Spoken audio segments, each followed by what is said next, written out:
Taking shots. Victory rests on your shoulders. Finish the mission.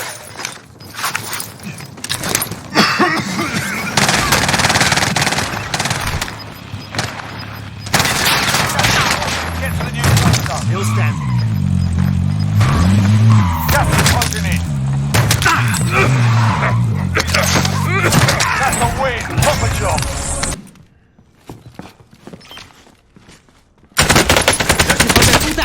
Enemy on foot. Enemy dropping into the AO. Throwing thermite.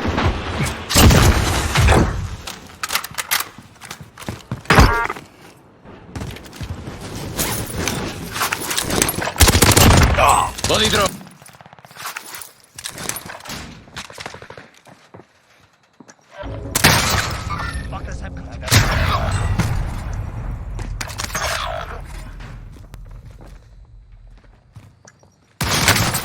Taking hits.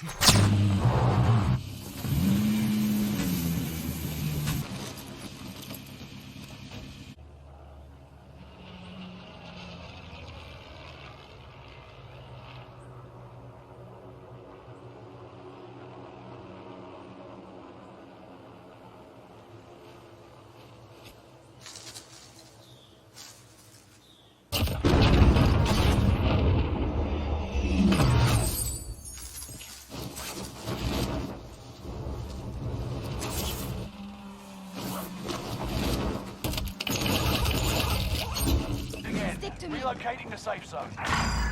This is it. No turning back.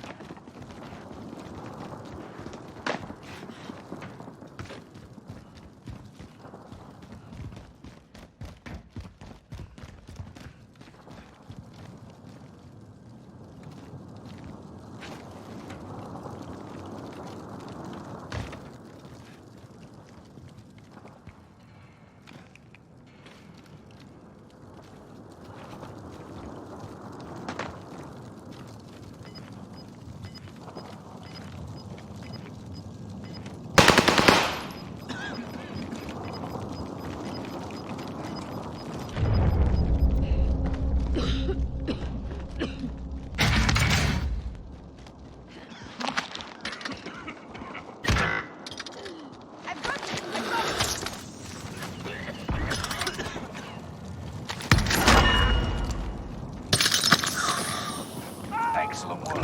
Never knew what hit him.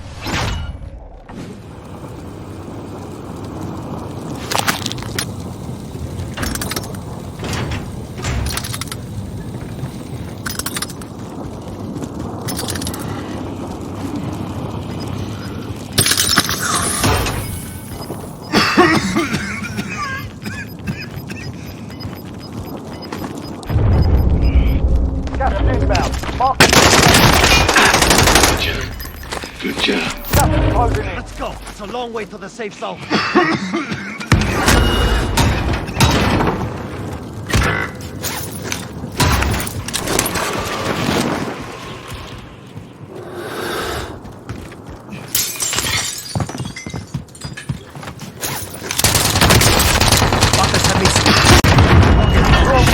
Well done. You return to the front line. Lose and you're finished. Prove you can still fight, soldier. Right back to the front.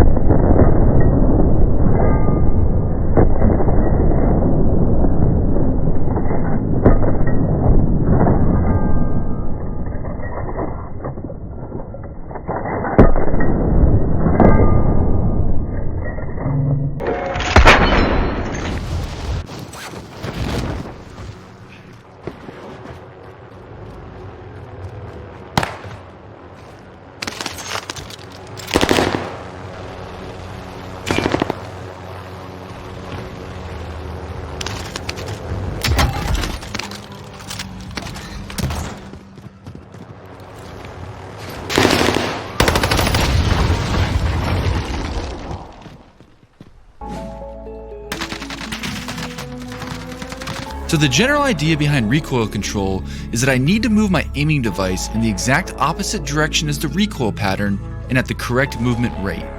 So to determine this, I hop into an empty part of the map and I shoot the weapon against the wall until I'm out of bullets.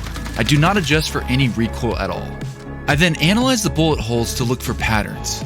I start at the bottom or the first bullet and work my way up.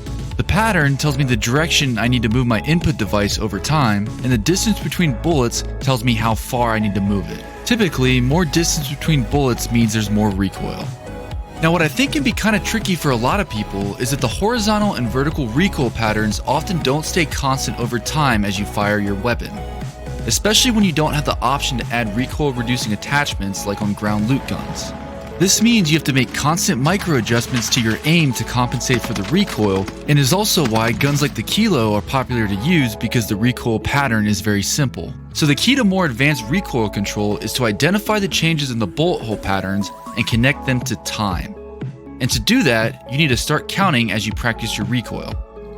Now it's always a good idea to break up complex tasks into smaller pieces, so instead of trying to master the complete recoil pattern, I start by mastering just the first second. I shoot the gun against the wall again and count to 1/1000 without adjusting for recoil. I look at the bullet pattern and then I find a small target to aim at like the street sign. I then shoot at the sign and move my thumbstick in the opposite direction as the bullet pattern. Because the pattern's all vertical, I just pull down on the right thumbstick. And I test how much to pull down on the thumbstick until I match the rate at which the gun wants to recoil upwards.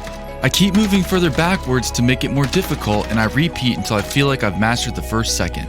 But above all else, you need to remember to count while you practice. 1/1000, 1/1000, 1/1000. So the rest of the process is pretty simple. I add one additional second and repeat the previous steps until I've mastered the full recoil pattern. 1/1000, 2/1000. So from this, we can see that the recoil pattern starts to go to the right after the first second. So this means we're going to pull straight down for the first second and then pull down and to the left for the next second. And then I keep practicing until I've got the pattern down. Now I could keep going on, but I think you get the idea at this point. So now what I recommend you do is pick a day and drop into Plunder over and over again and audition the ground loot weapons using this procedure. You should try to find guns that have more predictable recoil patterns and use the previous steps to practice recoil control. These weapons should be the ones you try to find and use during normal battle royale. Now some of the guns are going to have too much recoil, but what you can do is plan to use them as burst guns. Just practice controlling the first second of recoil. It's better to hit your shots using burst than to miss most of your shots on full auto. Also, be aware that some guns have a lot of visual recoil, but when you look at the actual bullet pattern, there isn't much recoil at all.